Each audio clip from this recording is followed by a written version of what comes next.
Leadership is full of highs and lows, wins and setbacks, clarity and uncertainty. And it doesn't matter whether you're leading a business, a church, a team, the weight of leadership is real. It's the responsibility of making decisions that impact others. It's the challenge of navigating the unknown, the constant tension between serving people and driving results. And so over the past 25 years of leading businesses, I've learned that leadership, it's not about titles or power or strategy alone. It's about people and perseverance and playing the long game. And some of these lessons that I've learned from mentors, and others I had to learn the hard way, but all of them have shaped the way that I lead. And so today I want to share 10 life lessons that have stuck with me. Early on, I thought leadership was all about strategy and execution. But over time, I've realized that leadership, it rises and it falls on relationships. Because the best leaders, they aren't the ones with the most polished vision or the perfect plans. No, they're the ones who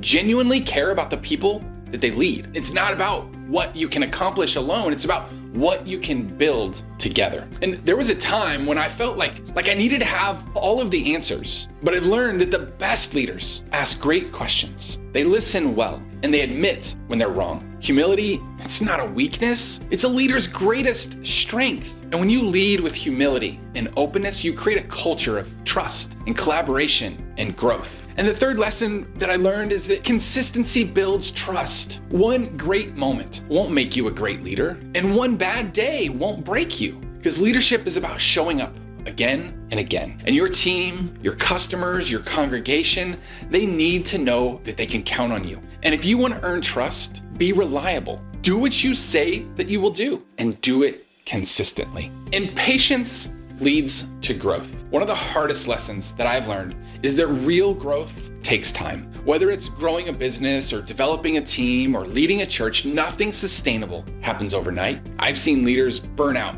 because they expected instant results. But the best things in leadership, healthy teams, strong culture, lasting impact, they take years to build, not weeks, not months. So be patient, stay steady, because the best things take time. And perseverance pays off. There have been moments when I've wanted to quit, when I felt like my leadership wasn't making an impact. And I've even wondered if I was the right person for the job. But here's what I've learned. Breakthroughs happen for those who refuse to give up. Some of the most meaningful moments in my leadership have come right after seasons of discouragement.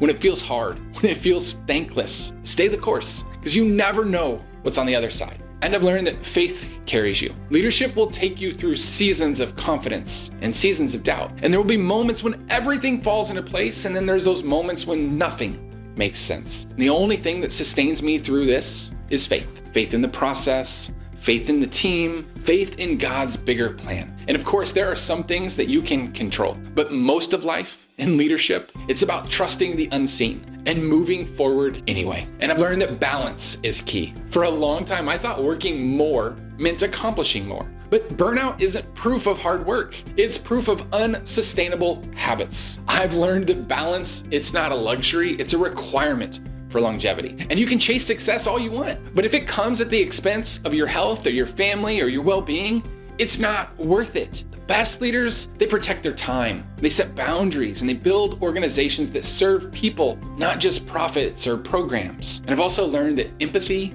deepens impact. Some of the most effective leaders that I know, they aren't just great at making decisions, they're great at understanding people. And when you take the time to listen, to empathize, and to truly connect, you lead differently. It's that simple. You see employees not just as job titles, you see congregant members not just as attendance numbers. Leadership isn't about moving people forward, it's about caring for them where they are. And I've learned to celebrate small wins. For years, I was always focused on what's next, the next milestone, the next challenge, the next opportunity. But I've learned that if you don't stop to celebrate those small wins, you'll never feel like you're making progress. The extra 5% growth, the team member who stepped up, the one conversation that really made a difference, those moments matter. And if you only celebrate those giant victories, then you're gonna miss the beauty of what we're actually building. And I've learned that God's plan is greater. Perhaps the biggest lesson of all is that my plans are never as good as God's. I've had ideas I thought were brilliant, only to see them fall apart. I've chased goals that didn't pan out the way that I expected, but every time, something better has been on the other side. And so if there's one thing that I know after 25 years, it's this: trust Him. Even when your plans fail, even when you don't see a way forward, even when the path is unclear, God's vision for your life and your leadership, it's bigger than your own. So just trust the process. Because leadership, it's not about titles or positions. It's about building trust, investing in people, and staying the course, even when things get hard, especially when things get hard. If I could go back and I could tell my younger self anything, it would be this: love people well, stay humble, be patient, keep going, and trust God. Because at the end of the day, that's what really matters.